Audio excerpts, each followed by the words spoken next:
Hey, what's going on, everybody? It's Chris with InsideTheU. Thanks for stopping by. The Miami Hurricanes lost their regular season finale 12-2 to Notre Dame.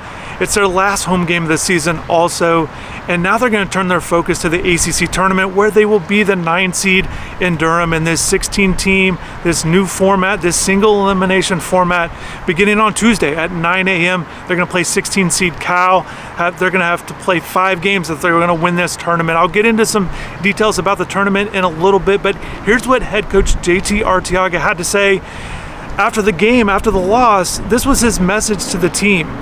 Disappointing game, disappointing loss, but it's it's another loss. It doesn't mean anything more than the first one of the season or Thursday night or any loss we've had all year. So it's another loss, and now regular season's over. We move on to the postseason, and it fits right into what our motto's been all year: is 0-0 and win today. Postseason about winning one game at a time and not holding anything back. Whatever it takes to win that game, we win it, and we figure out the next one the next day. And like JD said, look, this is a disappointing loss. There's no doubt about it. Look, you were tied at 2 in the 6th inning, a chance to win not only the series, but a chance to earn that 8 seed. Paying attention to that Louisville-Wake Forest game, Louisville had the lead throughout. Louisville did win. That's exactly what you needed to happen.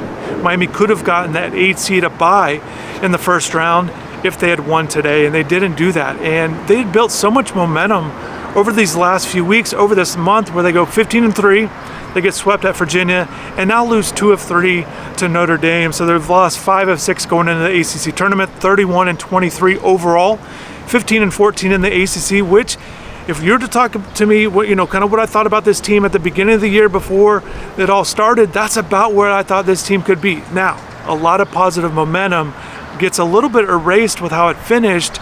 But I still think this team likes where it's at heading into the ACC tournament. They like what kind of team they have, their identity, with their starting pitching, all the changes they've made there, with AJ Siskar stepping in and Tate as well, and then Brian Walters holding it in the back end, and they've got some middle relievers that have done well. They've been in good stretches. Today was not one of those days. The bullpen gives up 9 runs, 7 different guys get in there, and they just couldn't do much. They didn't do near enough. And JD said too afterwards, look, you give up 10 free passes, the 7 walks, the 3 hit batters.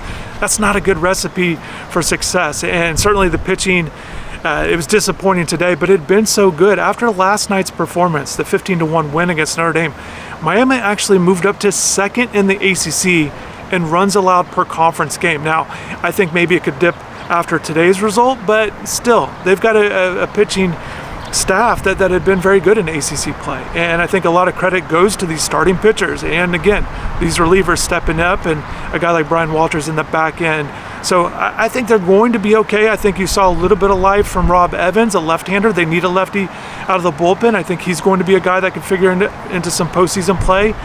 And then I think that'll be the thing to pay attention to. A few things also to pay attention to with Miami in the ACC tournament. I asked Arteaga about the pitching rotation, and look, it's going to be exactly what you would expect. He did confirm that. Hugus will start Tuesday's game, followed by Siskar if they make it. Again, single elimination format, but they'll go Siskar and then Darius as well. They would have a day off. Teams have a day off in their side of the bracket on Friday. Again, if they win these games. And so Saturday in the semifinal game, I think Reese Lumpkin could be a guy. He's been their number 4 starter. I think they have him available. Didn't pitch well, gives up the homer today. But I think, again, if you're starting to look at the pitching situation, because that's what you're going to be doing in postseason play, just like in the NCAA tournament and the regional play, you got to look at the starting pitching, how it's all going to shake out. But I think that's how you're looking at it. And Griffin Hugus is a guy going to be on 4 days rest. And if Miami does make this crazy run to the championship game, he would be on 4 days rest again. So you could see him pitching that championship game, assuming everything goes well for him. And with Hugus on a little bit of a shorter rest, Coach Arteaga has talked about all season long with Griffin being a guy that kind of just bounces back. He's got an arm that bounces back. He kind of said it after his game on Thursday that, just an example, Griffin's a guy that likes to do long toss, foul pole to foul pole the day after the game, throw the football 60 yards. Essentially a guy that has like a real loose arm that can bounce back even after a little bit of a shorter rest. But Arteaga did mention that they didn't have him do that. He didn't want him to do that after Thursday's game, so Friday he didn't do that. And a few things too, I think I found to be interesting. Coach was talking about this 30-man roster that teams have for the ACC tournament. It changes to 27 for the NCAA tournament, but 30-man roster for the ACC tournament. He's anticipating, they don't have to do it quite yet, but 14 to 15 pitchers, roughly that's what he's thinking. And I think the thing to pay attention to is Derek Williams, a right fielder who's been out since mid-April with the hand injury, a left hand injury. He's a guy that's been hitting off the tee. Today was the third day hitting off the tee. Arteaga said he looked okay today and felt a little bit sore, which is going to happen. And I think they've got to weigh, they definitely have to weigh out, do you put Derek Williams on the roster? Maybe even if he's going to be a pinch hitter or a pinch runner, a guy that steals some bases. But getting him on the roster takes a spot from someone else, or do you just wait for next week, for the NCAA tournament for that team? But I think that's something to pay attention to. But it would certainly be a big boost if Derek can come back, have good pain tolerance, and get back to what he was doing. He was a guy hitting over 340, a guy with an OPS over 1,000. Only Daniel Cuvée has that on this team, and they definitely need it, because I'm looking at this lineup and the way they've been playing kind of all season, but the bottom of the order in the lineup, whether it's whoever it might be, those guys need to be able to hit better. It didn't show today either. And I think that is a little bit of a concern, because you're not able to get on base. And as JD said, look, they're not expected to hit 400 and drive in a bunch of runs and all this, but he just wants them to get on base, and they did not do that today. Good sign yesterday, Jake Kulikowski making his second start, gets a spot start, gets a chance in DH, and he gets on base 4 times with a double, 3 walks. Just didn't see that today. But a good sign from him. Torres has been a guy that walks, just not piling up hits, and Peralta has really, really faltered over the second half of the season with his production. So whether it's those guys, whether it's Bobby Marsh getting back to driving in some runs, or the guys on the bench, these right-handed hitters, Evan Tavares is a guy, Gabby Gutierrez, whoever it might be, whoever they put in there, they've got to be able to hit in the postseason, not just for ACC tournament, but these guys got to hit. This is a team that when they aren't hitting, it does happen. This is a team that's ranked towards the bottom in ACC runs per conference game. And, you have a guy like Daniel Cuvée, who I think Miami fans should be excited about in terms of this team's potential. Look, I know it's been disappointing throughout the year not to see this team win a little bit more games, but here we are in the postseason, and you have a guy like Cuvée who talked after the game today, and he's really looking forward to it. He likes the pressure. He likes the big games and the stakes, and he wants to certainly put on a show, not just in Durham, but for that regional. So he's going to be someone that this team can really rely on to get big hits. In addition to Jake Ogden at the top of the order, a guy that can steal some bags. I like what he's bringing to it, as well as Max Galvin. Dorian Gonzalez Jr. has had some moments, certainly a big moment against Notre Dame there on Friday there with the 5 RBIs, hit a home run, so he's a guy that can drive in some runs. Tanner Smith, again, showing some signs a little bit there. So those top 5 guys getting some hits, but again, you can't have a lineup that's so dependent on the top half and the bottom half. You got to have everybody hitting, and we'll see what this team does. It's been fascinating kind of watching this team and seeing how they play, but not just how they play and perform, but just coming to the games and seeing how they interact. Look, JD and the players have talked about how close this team is, and when I'm here at the games, you're watching them, and the best way I can describe it is everyone's just kind of interacting with each other. There's a lot of talking, and I'm sure they have their inside jokes. They just seem to be a very active group with one another, whether it's pitchers and hitters or upperclassmen, with the younger guys, whatever it might be. They just seem to be very cohesive in how well they get along, and I haven't always seen that here. You don't see that with every team.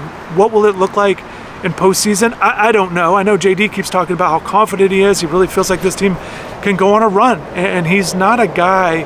I find it interesting because he's not a guy that seems to say, he doesn't say those kinds of things so strongly all the time. And also, this wasn't a 40 to 50 win team. Those kind of teams, it's easy to say that, where you really believe in everything that they're doing. But he really enjoys this team, and you can kind of see why just being out here. And this team has a 0-0 mentality. I know it's cliche, but they do play like it. They do kind of bounce back, and they kind of can get wins, and they've shown that. They've gotten wins against some really good teams in the ACC, throughout the season. They did win against Florida. Now they don't win the series in some of these moments against good teams, but they've been winning some games, and I think the identity that they've been able to build over this last second half of the season. Again, this is a team that started 15-15, 1-7 in the ACC, and for them to kind of finish the way they did, certainly turn around, get above 500 in the ACC, and then also get those wins as well to get over that 30-win mark. Is it where this team wants to be ultimately every year? Of course not. You want to win more than 30. You want to be up in their 40s. You want to be a regional host.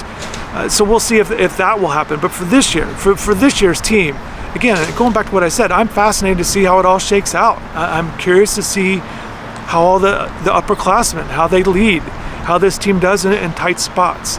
One thing that keeps standing out to me too, this team has shown the ability to fight back, but haven't been able to get over the edge in some games. I've been making notes of this team. So after 6 innings, if they're trailing after 6 innings, this team's 1-20. And look, some of those games are either out of hand and it's tough to come back, but even if they're close, this team hasn't shown that yet. And I think for a team, I think it's going to happen, whether it's this upcoming week or the following week.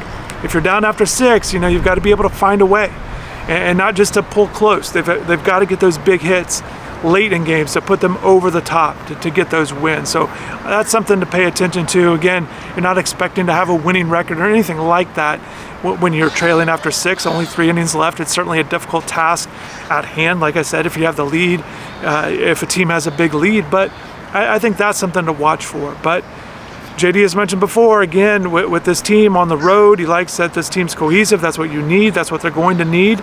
They're going to be on the road for the regional, and then we'll see. But ACC tournament, 30-man roster, pay attention to that. I'll have some updates, and let me know who you think maybe what this lineup, what this roster could look like come Tuesday. But certainly looking forward to this team. It's been fun kind of covering this team, even the wins and losses, whatever it might be. It's always good being out here. A great environment, a great environment at the games. Look, the fans have been great, over 9,000 for the weekend series here, and kind of going back to the camaraderie of the team, just watching the players interact with each other. Once again, you can see Rob Evans as a guy throwing the long ball to start the game like a quarterback over to Michael Torres in center field. The guys get excited about that. They get excited throughout the game. The Ogden chants before he leads off. Watching Griffin Hugas, a Friday night starter, when he's not starting, he's leading the rag arm chants in the dugout, and that's just what kind of team this is. I wish I could kind of explain it even more, and I'll try to with the examples. But again, what does all that mean? We'll see. We'll see how it all shakes out. But definitely thank everybody for watching the video and your support. Definitely appreciate it. Everybody have a good rest of the weekend. Looking forward to this upcoming week. So stay tuned to InsideTheU.com for more content on the Miami Hurricanes baseball team here in the postseason. Take care.